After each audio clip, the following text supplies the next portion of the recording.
Hey, I'm Nelly, and if you're new here, I am a writer and a marketer, currently working on my first novel, which is called Project DT. And today I'd like to chat to you about a marketing term that you may or may not be aware of already. And it's a marketing term that could just change the course of your novel. It's called your SAM. So imagine you are pouring your heart and soul into your book. You are giving it everything it's got, and you are just so excited for when readers get their hands on it. You really want your reader to connect with your story the same way that you do. You want them to love it and to come back again and again every time you write a book. You want them to trust that you can give them the entertainment and the experience that they love from a book. That's the dream, right? Like, I know that it's mine. So how do you achieve that? Well, first you need to find your ideal reader. You have to identify them. That reader who you know will just get your book, who will love every single thing about it, and that's your SAM. It is short for single audience member. I do work in marketing, but I really only recently came across the term SAM. In my 9 to 5, we tend to talk in more broader terms, like client personas. They're a little bit more generalized, and you usually have multiple of them for different cases and functions. Whereas with the SAM, we're going to get down, we're going to get deeper, and it's really only that one person that you want to target. A SAM really is more appropriate for authors because you want to focus on that one specific reader who's going to love everything about your book. You want to imagine that you're trying to deeply please this one reader, nobody else. Let's talk a little bit about why we should get to know our SAM. First of all, we all know that publishing is competitive. Yes, and getting people's attention is hard. Keeping their attention is even harder. If you don't know who your SAM is, then you run the risk of writing a story that's kind of more generic. It's got all these different things in it to please all these different people, and nobody might walk away totally satisfied. So let me use this analogy. Imagine that you have opened a restaurant, and for starters, they are all vegan because you want to make sure that vegans are catered for, right?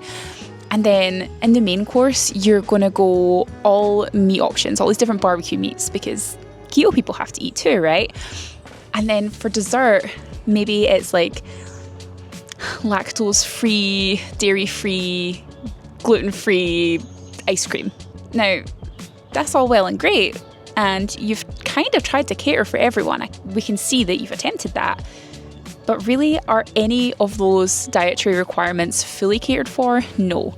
If anyone who is vegan or a carnivore on keto or lactose intolerant, if any of them come to your restaurant, is any single one of those groups going to have a good experience? No, they're not. Imagine our Sam in this restaurant analogy. Imagine she is vegan and allergic to nuts. So if you change your menu, knowing that this is your Sam, this is who you're trying to market to. Now you have your vegan starters, vegan main courses, and vegan desserts. And not only that, because you got to know your Sam so well, you know that she's allergic to nuts, and a lot of vegan food quite often has nuts in it. So now your menu is completely nut-free. You've gone all out. It's a completely nut-free kitchen. You're super strict on the nut-free stuff. And you know what? Your Sam loves it. She comes in every time she's nearby. She tells all her friends about it. She is leaving you raving reviews. It's a massive, massive hit. Then you have word of mouth. She tells all the other Sams that are like her, hey, you're allergic to nuts too. You have to go try that restaurant. And now everyone's talking about it. In the right groups. Those people, are people who are on keto talking about it? No. But that's okay, because you've gave a really great experience to the person that matters, your Sam, and all the people like them. Okay, so you're like, Nelly, that's entirely wonderful, but how the hell do I find my Sam? Who are they? If you already know your comp titles, that is great. That is going to help you so much when it comes to looking for your Sam. If you haven't already figured out your comp titles, then I have a video. I will link it somewhere that you can find it. Go ahead and try and find some of your comp titles first. It will make things easier for you, although you can do some research regardless. For example, if you don't know what your comp titles are, but you have a good idea of your genre, then you could Google, typical readers of whatever your genre is. Now, I will give you a warning for that. It's not foolproof at all doing it that way. Definitely use it carefully. So for example, think about a Sam from earlier. Maybe she loves mysteries, but a specific type of mysteries, right? She's more of like a cozy mystery girl with a horrible tea in her hand, cutesy towns, cats, like all those kind of vibes.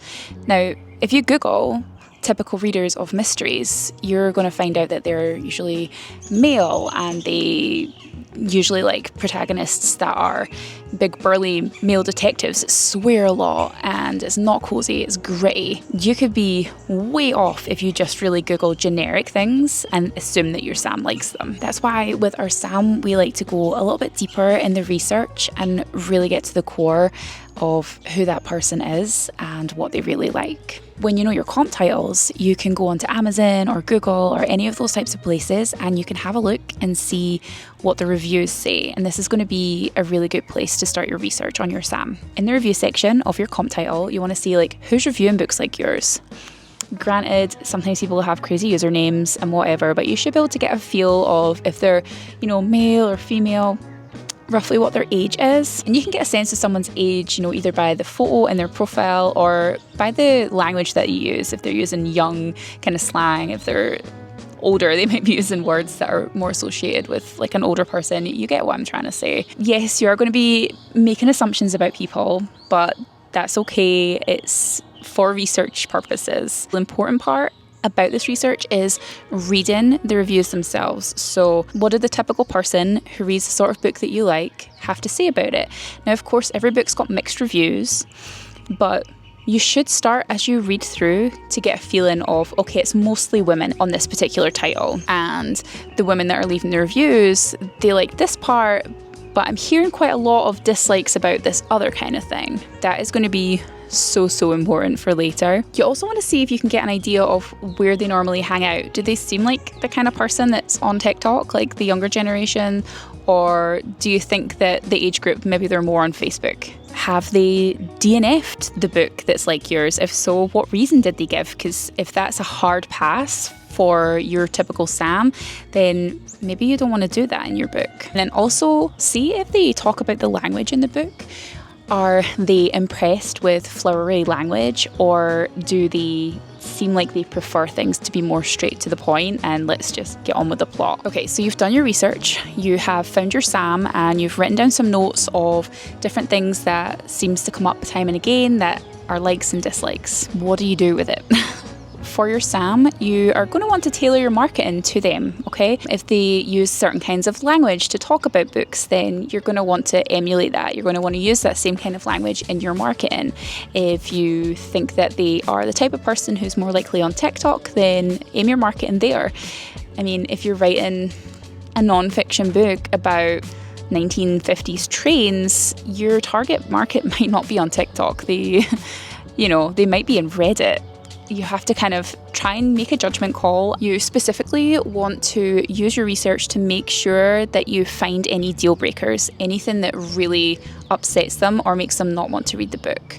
Now, for me, for example, on one of my comp titles, there was some unnecessary killing of animals. Basically, the animals went crazy in this book, and they really did not like the blood and the gore and the guts. Now, that's the people leaving reviews, and again, it comes down to, as a mystery or a thriller, different people have different things. Some people like the gore, some people don't, but actually my Sam that I'm targeting wasn't super keen on that gore and that kind of nature of things. So that's really important for me to know that that's going to be a deal breaker for them. So I want to keep that to a minimum and not just throw stuff in there for shock factor. They really did not appreciate that. And I'm not saying that you need to change your whole book to fit in with your Sam, but just pay attention. And, if you're feeling like there's just something about your book that's not sitting right with you, there's something missing or something that isn't quite hitting how you want it, maybe try listening to your Sam and see what they think. And again, your Sam is really just there to help simplify things for you.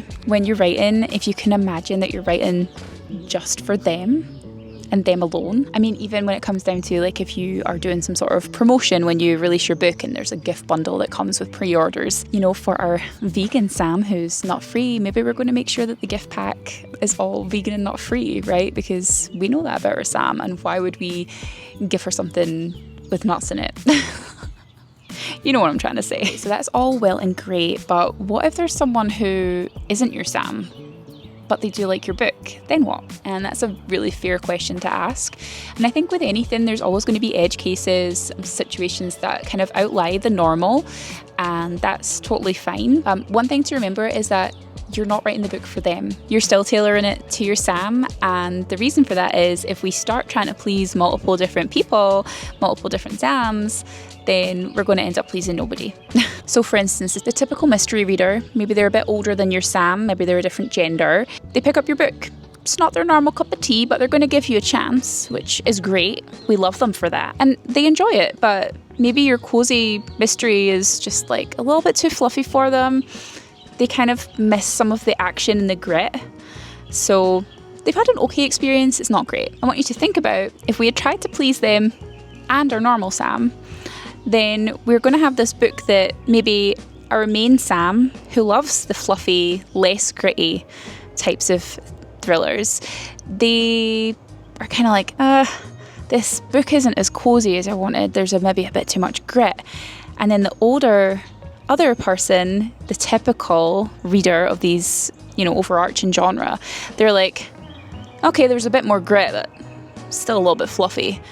And they're not totally satisfied either. Because you know what? You can write a book that's cozy and fluffy for this Sam, and hell, maybe next time you write the gritty, more thrillery mystery for a different Sam, a different day.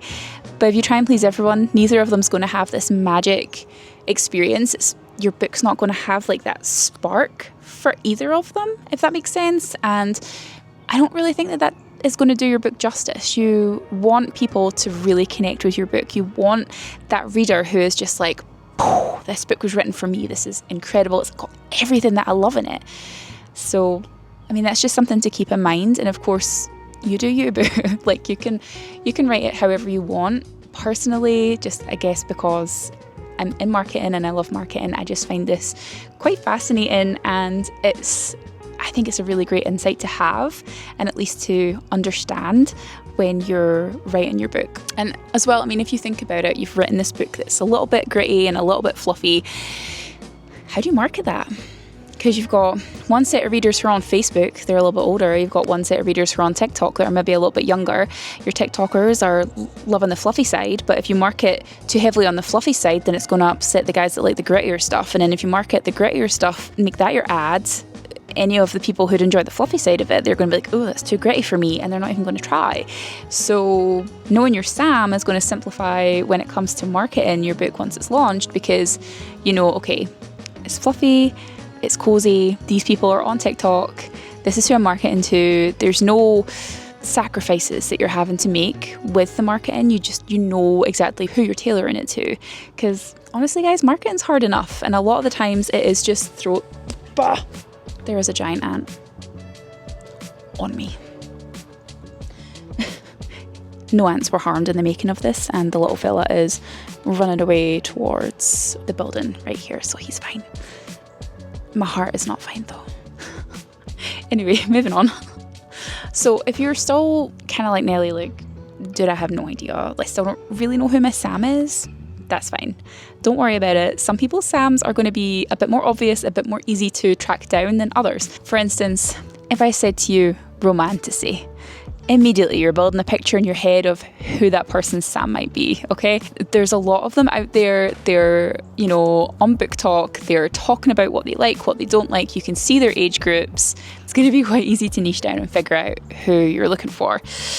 But if you're in some other genre that's maybe not quite so active on social media, maybe doesn't have quite as much hype about it, it might be kind of harder to find, and that's okay. One thing that you can do is think about what you love about the book. What aspects of you kind of factor into the book and the things that you like.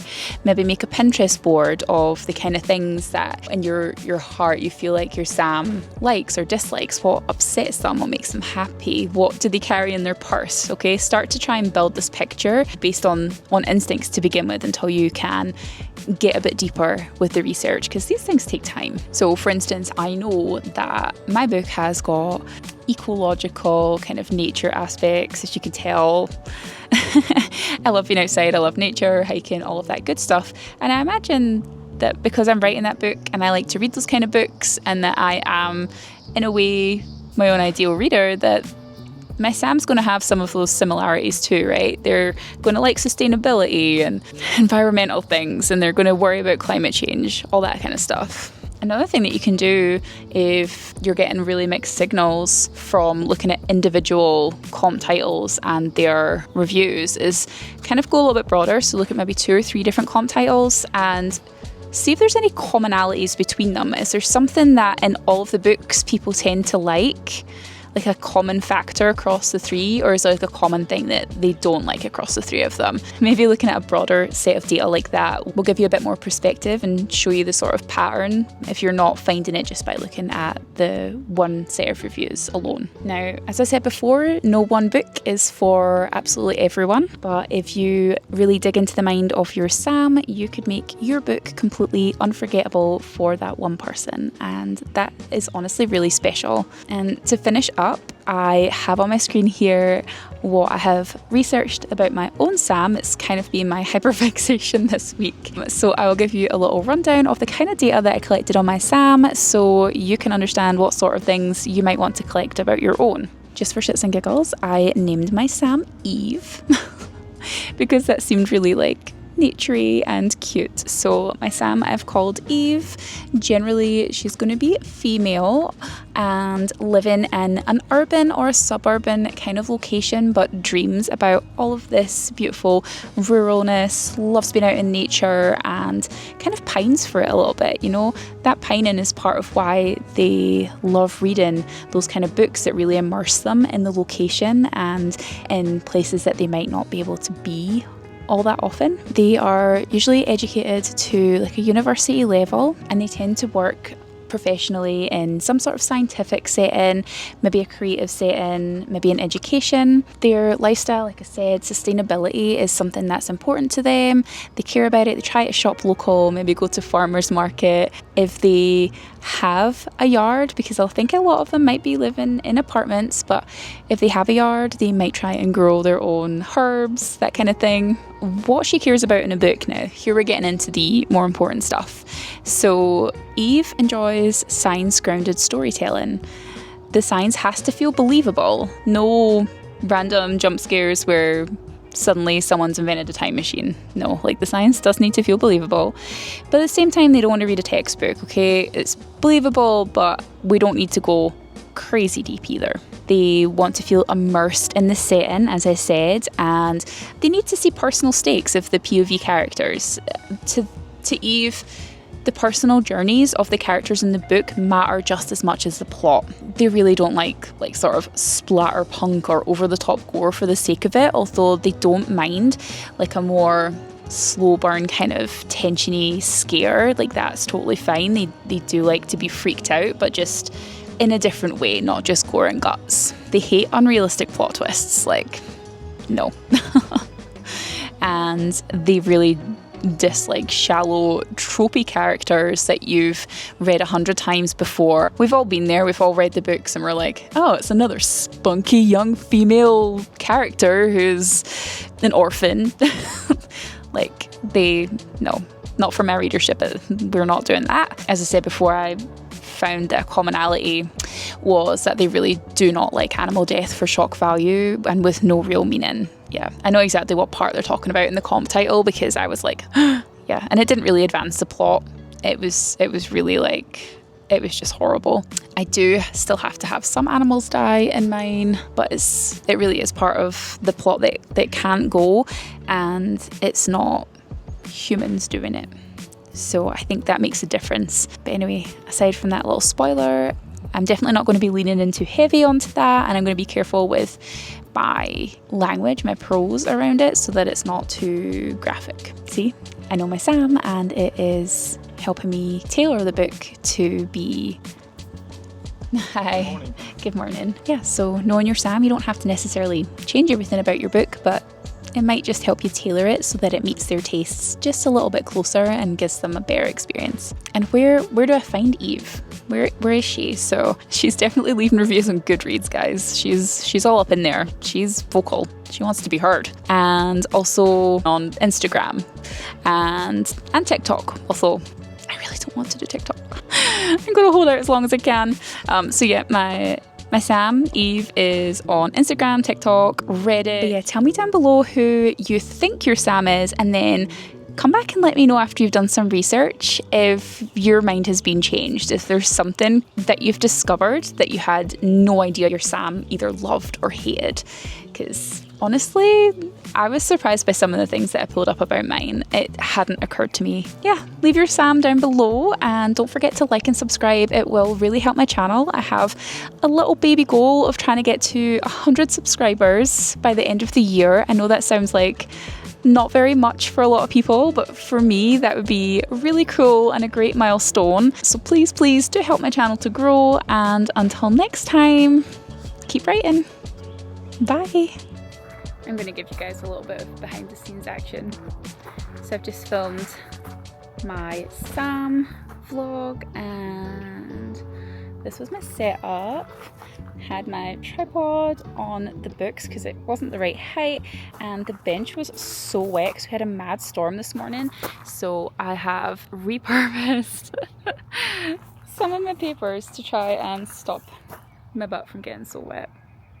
The things you gotta do, guys. Anyway, take care. Bye.